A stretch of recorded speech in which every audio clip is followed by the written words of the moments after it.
সুপ্রিয় বন্ধুরা, দেখছেন এই মুহূর্তের আবহাওয়ার গুরুত্বপূর্ণ খবর। আজ 21শে সেপ্টেম্বর শনিবার। রাজ্য জুড়ে আবারও অতি ভারী বৃষ্টির সতর্কবার্তা। দক্ষিণবঙ্গে আবারও অতি ভারী বৃষ্টির সতর্কবার্তা জারি করেছে ভারতীয় মৌসুম ভবন। দক্ষিণবঙ্গের সবকটি জেলাতে অতি ভারী বৃষ্টির সতর্কবার্তা জারি করেছে। আবারও কিন্তু জল ছাড়তে পারে ডিভিসি। আবার নতুন করে প্লাবনের সম্ভাবনা রয়েছে। এমনিও দক্ষিণবঙ্গে অনেক কটি জেলায় এখন প্লাবিত হয়েছে। একটি ঘর উচ্চতা অনুযায়ী জলের উচ্চতা হয়ে গেছে।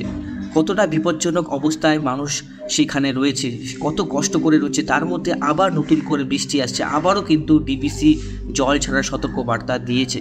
তো সুপ্রিয় বন্ধুরা, কোন কোন জেলায় সবথেকে বেশি বৃষ্টি হবে, আজকের আবহাওয়া কেমন থাকবে, নিম্নচাপের বৃষ্টি কখন থেকে শুরু হবে এবং অতি ভারী বৃষ্টি কোন কোন জেলায় হবে, সব কিছুই থাকবে আমার এই প্রতিবেদনে। অবশ্যই কিন্তু চ্যানেলটিকে সাবস্ক্রাইব করে ভিডিওটাকে সম্পূর্ণ দেখার চেষ্টা করবেন। তো সুপ্রিয় বন্ধুরা, আপনাদের জেলার আবহাওয়ার পরিস্থিতি আমাদের ভিডিওর কমেন্ট বক্সে লিখে জানাবেন। তো সুপ্রিয় বন্ধুরা, শুধু দক্ষিণবঙ্গে নয় কিন্তু উত্তরবঙ্গের জন্য সুখবর থাকছে। উত্তরবঙ্গেও অতি ভারী বৃষ্টির সতর্কবার্তা থাকছে। উত্তরবঙ্গ, আসাম, মেঘালয়, মণিপুর, মিজোরাম, ত্রিপুরা এই অঞ্চলগুলোতে আগামী 10 দিন অতি ভারী বৃষ্টি থাকবে। কোন দিন থেকে থাকবে, কবে থেকে আবহাওয়ার পরিবর্তন হবে, চলুন আমরা একবার দেখে নিই। আমরা এই মুহূর্তের উপগ্রহ চিত্রটা চলে যাই, সেখান থেকে আবহাওয়ার পরিস্থিতি আমরা একটু দেখে নিই। এদিকে দক্ষিণবঙ্গে আমরা দেখতে পাচ্ছি দক্ষিণবঙ্গের মেঘলা আকাশ রয়েছে। আর মেঘলা আকাশের ক্ষেত্রে বলছি কোন কোন জায়গায় বৃষ্টি হচ্ছে সেটা আমরা দেখব। এদিকে বৃষ্টি হচ্ছে মোটামুটি কলকাতায় মেঘলা আকাশ, 24 পরগনা, খড়গপুর, কোলাঘাট, হাওড়া, হুগলিতে মেঘলা আকাশ রয়েছে। বালাসর, উড়িষ্যাতে বৃষ্টি হচ্ছে বরিশাল, পিরোজপুর, বাংলাদেশের সাতক্ষীরা, বাংলাদেশের মতিরহাট, বাংলাদেশের স্নাহাবাগ, ফটিকচাকরি উপজেলা, তারপরে কক্সবাজার, এইসব অঞ্চলে কিন্তু আমরা বৃষ্টিপাত দেখতে পাচ্ছি। আর নিম্নচাপ আসছে, নিম্নচাপ কিন্তু শক্তি আরও একটু সঞ্চয় করবে। আর শক্তি সঞ্চয় করলে কী হয়, আরও কিন্তু বিপজ্জনক অবস্থায় নিম্নচাপ এই মুহূর্তে দেখুন এই জায়গায় অবস্থান করছে। এই কিছুক্ষণের মধ্যে সেটা কিন্তু মায়ানমারে ক্রস করবে। মায়ানমার ক্রস করার পরে কিন্তু আমাদের ভারতবর্ষে প্রবেশ করে যাবে।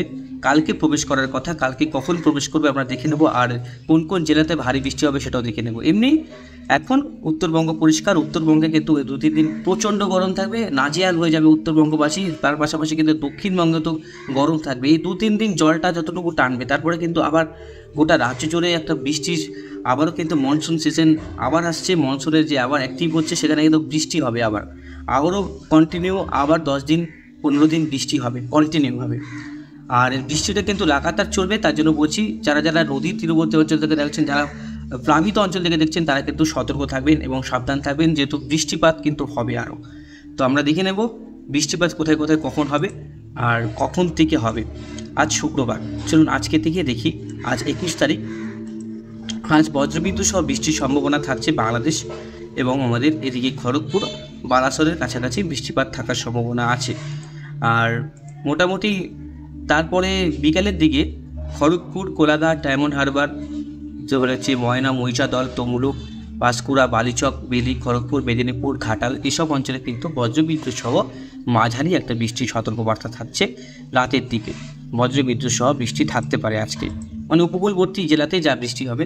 তারপরে আজ রাত 10টার সময় চট্টগাঁও, কক্সবাজার, কুমিল্লা, অমরপুর, ত্রিপুরা, আমবাসা, স্নাহাবাগ, মতিরহাট, ফটিকচাকরি উপজেলা, কক্সবাজার এইসব অঞ্চলে ভারী বৃষ্টি থাকবে।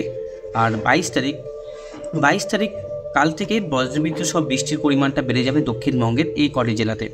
দেখুন, এদিকে কলকাতা আছে, এদিকে চন্দ্রকোনা আছে, বগনান আছে, কোলাঘাট আছে, পাঁশকুড়া আছে, এদিকে ঘাটাল, মেদিনীপুর, পিংলা, ময়না, তমলুক, মহিষাদল, ডায়মন্ড হারবার, মিজিরপুর, বারেরপুর, পাথর প্রতিমা, দীঘা, মন্দারমণি, কন্টাই, নামখানা, কিশোরগঞ্জ, হলদিবাড়ি, গোসাবা, শ্যামনগর, খুলনা, পিরোজপুর, মাথাবেরিয়া, বরিশাল, লোহাগাড়া, তারপরে হচ্ছে যশোর, ফরিদগঞ্জ, চট্টগাঁও, ত্রিপুরাতেও কিন্তু অতি ভারী বৃষ্টি থাকবে। তখনও কিন্তু উত্তরবঙ্গে বৃষ্টিপাত শুরু হবে না। 22 তারিখ দুপুর 2টোর থেকে বৃষ্টিপাত পরিমাণটা বেড়ে যাবে আস্তে আস্তে। বজ্রবিদ্যুৎ সহ বৃষ্টির পরিমাণটা বেড়ে যাবে 2টোর থেকে, মানে 22 তারিখ কালকে বৃষ্টি থাকবে দক্ষিণবঙ্গ জুড়েই, ভারী থেকে অতি ভারী বৃষ্টি থাকবে। আর কাল রাতের থেকে বৃষ্টির পরিমাণটা আরও বেড়ে যাবে। বৃষ্টির পরিমাণটা তখন নদিয়া ডিস্ট্রিক্টের উপরে চলে আসবে, যেটা উপকূলবর্তী এলাকায় ছিল। 22 তারিখ থেকে উপকূলবর্তী থেকে একটু উপর দিকে উঠবে নিম্নচাপ। তখন এই নিম্নচাপের প্রভাবে মেহেরপুর, তারপরে যে কাটোয়া, শান্তিপুর, বর্ধমান, বাঁকুড়া, দুর্গাপুর এইসব অঞ্চলে, তারপরে এদিকে সিউড়ি, তারপরে বর্ধমান, আরামবাগ, উলুবেড়িয়া, কোলাঘাট, খড়দা, চন্দননগর, মানে পাঁশকুড়া এইসব অঞ্চলে যেগুলো প্লাবিত অঞ্চল আছে সেখানে কিন্তু আবার নতুন করে ফ্লাইটের সম্ভাবনা আছে। আবারও কিন্তু ওয়াটার লকড হতে পারে। এমনি অনেকগুলো বাঁধ ভেঙে গেছে, সেখানে কিন্তু এখনও মেরামত হয়নি। আবারও কিন্তু বিপর্যয় আসছে দক্ষিণবঙ্গে, যেটাকে মহাবিপর্যয় আমি বলছি, কারণ কি এই বিপর্যয় কিন্তু আগামী এই কয়েক বছর কিন্তু আসেনি। এই বৃষ্টিপাত কিন্তু আরও বাড়ছে। কাল মানে সোমবার 23 তারিখ থেকে বৃষ্টিপাত আরও বাড়বে দক্ষিণবঙ্গে, মানে কন্টিনিউভাবে রবিবার সোমবার যেহেতু 2-3 দিন বৃষ্টি চলবে, লাগাতার অতি ভারী বৃষ্টি থাকবে, বজ্রপাত সঙ্গে ঝোড়ো হাওয়া চলবে, 40 থেকে 50 কিলোমিটার গতিবেগে ঝড় থাকবে। বিপর্যস্ত হবে দক্ষিণবঙ্গবাসী। এদিকে রাজশাহী, কাটোয়া থেকে শুরু করে দেখুন নলহাটি, করিমপুর, ডোমকল, মেহেরপুর, মানে আপনার দিকে মালদা থেকে মুর্শিদাবাদ, বহরমপুর, বেলডাঙ্গা, কাটোয়া, মেহেরপুর, আলমডাঙ্গা, বগনান, সিংড়া, বগুড়া, শেরশাবাড়ি, ত্রিপুরা, আগরতলা, শিলচর এসব অঞ্চলে কিন্তু অতি ভারী বৃষ্টি। তারপরে এদিকে আপনার গোটা দক্ষিণবঙ্গ যতগুলি জেলা আছে, আর অতগুলো জেলার নাম উল্লেখ করছি না, যত জেলা আছে সব জেলাতে একদম মালদা, মুর্শিদাবাদ পর্যন্ত বৃষ্টি হবে। মালদায় তখনও বৃষ্টিপাতটা কম হবে। মালদায় 23 তারিখও বৃষ্টিপাত হবে না সেরকম। 23 তারিখের পর থেকে বৃষ্টিপাতটা বাড়বে রাজ্য জুড়ে। আর উত্তরবঙ্গে বৃষ্টিটা শুরু হবে। দক্ষিণবঙ্গে 23 তারিখও বৃষ্টি চলবে। 24 তারিখও কিন্তু উত্তরবঙ্গের থেকে আস্তে আস্তে পরিবর্তন হবে। মানে 24 তারিখ থেকে আসাম, আমাদের উত্তরবঙ্গ আর এদিকে ত্রিপুরাতে বৃষ্টি হবে। তাহলে কবে থেকে? 23 তারিখ রাতের থেকে আসামে বৃষ্টিপাতের সতর্কবার্তা থাকছে। ভারী বৃষ্টি থাকবে আসাম, আলিপুরদুয়ার, কোচবিহার, জলপাইগুড়ি, উপরের যে 5টি জেলা আছে উত্তরবঙ্গে সেখানে কিন্তু বৃষ্টিটা বেড়ে যাবে। 24 তারিখ থেকে আবহাওয়ার পরিবর্তন হবে, রাজ্য জুড়ে আবার একটা বৃষ্টি থাকবে আর প্রচুর বৃষ্টি হবে তখন উত্তরবঙ্গতে ভারী থেকে অতি ভারী বৃষ্টি থাকবে। দক্ষিণবঙ্গে বৃষ্টি কমবে না, এটা মনে করছে না। দক্ষিণবঙ্গে লাগাতার বৃষ্টি চলতেই থাকবে। 25 তারিখও আমরা বৃষ্টি পাচ্ছি, 26 তারিখও বৃষ্টি থাকছে, 27 তারিখও বৃষ্টি থাকছে। যে অতি ভারী একটা বৃষ্টি, এই অতি ভারী বৃষ্টি কিন্তু উত্তরবঙ্গে প্রবেশ করবে। তখনও কিন্তু দক্ষিণবঙ্গে বৃষ্টি চলবে, বিহারে বৃষ্টি চলবে, ঝাড়খণ্ডে বৃষ্টি চলবে। আর যেহেতু ভারতবর্ষে আবার একটা মনসুন অ্যাক্টিভ হচ্ছে, এদিক থেকে আবার বৃষ্টিপাত আস্তে আস্তে প্রবেশ করছে। তার মধ্যে এদিকে কোচবিহার, গোয়ালপাড়া, আলিপুরদুয়ার, তারপরে পানাগড়, শিলিগুড়ি, জলপাইগুড়ি, এদিকে বাংলাদেশে ঢাকা, কুমিল্লা সমস্ত অঞ্চলে 26 তারিখেও বৃষ্টি হবে। 26 তারিখে কলকাতাতেও বৃষ্টি হবে। 26 তারিখ, 27 তারিখ অতি ভারী বৃষ্টি উত্তরবঙ্গে। তারপরে 27 তারিখে যখন বৃষ্টিপাত দেখতে পাচ্ছি, দক্ষিণবঙ্গে বৃষ্টি থাকবে। 28 তারিখে উত্তরবঙ্গে, দক্ষিণবঙ্গে বৃষ্টি থাকবে। 29 তারিখেও বৃষ্টি থাকবে। মানে উত্তরবঙ্গে তখন বৃষ্টিপাতটা বাড়বে। 27 তারিখ, 28 তারিখ আস্তে আস্তে আবার কমবে, আবার বাড়বে, কমবে, আবার বাড়বে। 30 তারিখ পর্যন্ত আমরা বৃষ্টি কিন্তু দেখতে পাচ্ছি। 30 তারিখ পর্যন্ত রাজ্য জুড়েই, আমাদের এই রাজ্য জুড়েই কিন্তু বৃষ্টিপাত থাকবে। যেই অঞ্চলগুলোতে গরম থাকছে, তো কোন অঞ্চলগুলোতে গরম থাকছে আমরা দেখে নেব একবার, চলুন। এই অঞ্চলগুলোতে প্রবল গরম থাকবে, হিউমিডিটি থাকবে।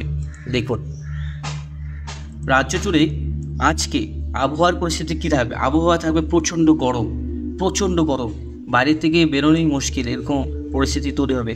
কোথার থেকে? দেখুন এই অঞ্চলগুলোতে একদম মায়ানমার পর্যন্ত। যে অঞ্চলগুলোতে লাল ভাব দেখতে পাচ্ছেন, যে অঞ্চলগুলোতে গরম থাকছে, এটা হচ্ছে গরমের সিম্বল লাল কালারে, সেই অঞ্চলগুলোতে কিন্তু বৃষ্টিপাত থাকবে। এই অঞ্চলগুলোতে বৃষ্টিপাত থাকবে। প্রচণ্ড গরম থাকবে বন্ধুরা, প্রচণ্ড। আর যেটা টেম্পারেচার দেখতে পাচ্ছি 38 থেকে 39 ডিগ্রির কাছাকাছি চলে আসবে। ঠিক আছে, নদিয়া ডিস্ট্রিক্ট, এদিকে মালদা, পুরুলিয়া, বাঁকুড়া, তারপরে হচ্ছে ধানবাদ, দেওঘর, বর্ধমান, তারপরে মেহেরপুর, এই যে লাল দেখতে পাচ্ছেন, এটা কিন্তু গরমের যখন সিচুয়েশান ছিল বৈশাখ জ্যৈষ্ঠ মাসে যখন আমি আপডেট দিয়েছিলাম, তখন কিন্তু এই পরিস্থিতি তৈরি হয়েছিল। 22 তারিখেও কিন্তু সেম পরিস্থিতি থাকবে। 22 তারিখে আরও গরম থাকবে। 23 তারিখে মোটামুটি গরমটা কমতে শুরু করবে, যেহেতু বৃষ্টিপাত প্রবেশ করছে। ঠিক আছে, আর 24 তারিখ থেকে বৃষ্টিপাতের যখন বাড়বে, আস্তে আস্তে কিন্তু গরমটা কমে যাবে। তাহলে আমরা কিন্তু কদিন গরম সহ্য করতে হচ্ছে? 21, 22 আর 23 তারিখ থেকে। মানে এই 22 তারিখ আর 23 তারিখ দক্ষিণবঙ্গে গরম কম থাকবে, কিন্তু 21, 22, 23 এই 3 দিন উত্তরবঙ্গে লাগাতার কন্টিনিউ করবে গরমটা। ঠিক আছে, যেটা আপডেট থাকছে, অবশ্যই সতর্কবার্তা দিলাম আপনাদেরকে। এই 3 দিন কিন্তু গরম থাকবে, প্রচণ্ড গরম। না, এই গরম কিন্তু অসহ্য করা একটা গরম থাকবে। হিউমিডিটি লেভেল হাই লেভেলে থাকবে, 100% হিউমিডিটি লেভেল থাকবে। বৃষ্টিপাত কবে থেকে আসছে? চল, বৃষ্টিপাত শুকনো আবহাওয়া থাকছে উত্তরবঙ্গে 22 তারিখ। 21 তারিখে শুকনো আবহাওয়া থাকছে, কোনো বৃষ্টিপাতের কোনো সম্ভাবনা নেই উত্তরবঙ্গে। 21 তারিখ, 22 তারিখ, 23 তারিখ কোনো বৃষ্টিপাতের সম্ভাবনা নেই। 24 তারিখ বৃষ্টিপাত থাকছে উত্তরবঙ্গে, 25 তারিখে বৃষ্টিপাত থাকছে গোটা দক্ষিণবঙ্গের জুড়ে রাজ্য জুড়েই। 25 তারিখ, 26 তারিখ অতি ভারী বৃষ্টি, 27 তারিখে অতি ভারী বৃষ্টি থাকবে। 25, 26, 27 হেভি এক্সট্রিমলি হেভি রেনফল আমাদের ওয়েস্ট বেঙ্গল, আসাম, মেঘালয়, মণিপুর, মিজোরাম অ্যান্ড বাংলাদেশ, এই কয়েকটি অঞ্চলে কিন্তু heavy two heavy extremely heavy rainfall থাকবে। আমি আবারও বলছি 25, 26, 27 24 তারিখ থেকে বৃষ্টিপাত শুরু হবে দক্ষিণবঙ্গে। 24, 25, 26, 27 এই 4-5 দিন কিন্তু অতি ভারী বর্ষণে ভাসবে দক্ষিণবঙ্গে। আসছে কিন্তু মহাপ্রলয়, কিন্তু বৃষ্টিপাত চলবে পুজো পর্যন্ত, লাগাতার বৃষ্টিপাত থাকার সম্ভাবনা রয়েছে। তো সুপ্রিয় বন্ধুরা, এদিকে 21 তারিখ, 22 তারিখ, 23 তারিখে কিন্তু শুকনো আবহাওয়া থাকবে উত্তরবঙ্গে, কোনো বৃষ্টিপাতের সম্ভাবনা নেই। শুকনো আবহাওয়া থাকছে, হলুদ কালার যেটা দেখতে পাচ্ছেন সেখানে কিন্তু শুকনো আবহাওয়া থাকবে। উপর দিকে যতগুলি জেলা আছে উত্তরবঙ্গের, বাংলাদেশের উত্তরবঙ্গ, এদিকে গুয়াহাটি, আসাম সমস্ত অঞ্চলে কিন্তু প্রবল গরম থাকবে। তো সুপ্রিয় বন্ধুরা, আমি গরমের আপডেট দিলাম, বৃষ্টির আপডেট দিলাম। অবশ্যই আপনারা কিন্তু জানাবেন, কোনো কিছু জানতে মানে চাইলে অবশ্যই আমাদের ভিডিওর কমেন্ট বক্সে লিখে জানাবেন। বৃষ্টিপাত কিন্তু আসছে, বৃষ্টিপাতের আর এই নিম্নচাপের হাত ধরে কিন্তু আবহাওয়ার অনেকটাই পরিবর্তন হবে বন্ধুরা। তো আশা করি আপনারা বুঝতে পারলেন। এদিকে ওয়েদার ওয়ার্নিং দেখতে পাচ্ছি, ওয়েদার ওয়ার্নিং কিন্তু আমাদের ওয়েস্ট বেঙ্গলে কোনো ওয়েদার ওয়ার্নিং এখনও পর্যন্ত নেই। তো সুপ্রিয় বন্ধুরা, আশা করি বুঝলেন। আজকের মতো এখানে সমাপ্ত করছি, ধন্যবাদ। ভিডিওটাকে বেশি বড় করলাম না, যতটুকু জানিয়ে দিলাম। শুধু দেখতে পাচ্ছেন ত্রিপুরা আর কুমিল্লার কাছাকাছি কমলা সতর্কবার্তা জারি হয়ে গেছে।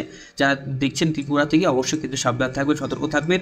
আর এদিকে নিম্নচাপ দেখুন, থাইল্যান্ডের নিম্নচাপ মায়ানমারে ঢুকবে। এই মায়ানমারে ঢোকার আগে কিন্তু দেখুন রেড অ্যালার্ট জারি করে দিচ্ছে থাইল্যান্ডের। এই রেড অ্যালার্ট জারি হয়েছে মানে বুঝতে পারছেন, ভেরি হেভি রেনফল। দেখুন এখানে কিন্তু রেড অ্যালার্ট জারি করেছে, কিন্তু এই নিম্নচাপের থেকে কিন্তু আমাদের দক্ষিণবঙ্গে প্রবেশ করবে। এই নিম্নচাপই কিন্তু অনেক শক্তিশালী নিম্নচাপ হবে।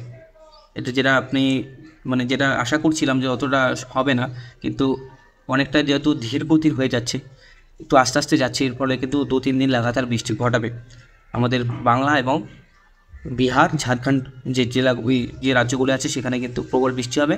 ডিবিসি আবারও জল ছাড়বে, এটা 100% কনফার্ম। যারা দেখছেন ঘাটাল, পাঁশকুড়া থেকে দেখছেন, তাদের কিন্তু সাবধান থাকুন, সতর্ক থাকুন, নিরাপদ স্থানে থাকার চেষ্টা করুন। তারা অবশ্যই কিন্তু যখন এই যে নিম্নচাপ ঢুকবে তখন অবশ্যই কিন্তু বাড়ি ঘরে আপনারা থাকবেন না। আপনার নির্দিষ্ট স্থানে যেখানে আপনারা 2তলা 3তলা যদি থাকে স্কুল ঘর, সেখানে কিন্তু আপনারা শেল্টার নিতে পারেন। অবশ্যই কিন্তু আমি আপনাদেরকে অ্যালার্ট দিয়ে রাখলাম, কেন জল আবারও ছাড়ছে ডিবিসি। ধন্যবাদ।